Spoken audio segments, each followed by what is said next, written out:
Nakakapagod na maging OFW, no? Dumating ka na ba sa isang posisyon na parang ayaw mo na, suko ka na? Sa OFW, pagod, lungkot, stress. Pag pinaghalo-halo mo yan, makakaluto ka na ng isang putahe. Pero alam mo, bibihira ang mga malalakas kagaya mo. Yung iba, papakamatay dahil hindi nila kaya hawakan ang mga problema. Hindi solusyon ang pagpapakamatay. Hindi solusyon. Kaya kung ikaw ay gustong maging OFW, kailangan matatag ka.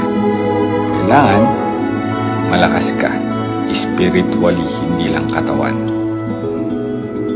Mabuhay ka.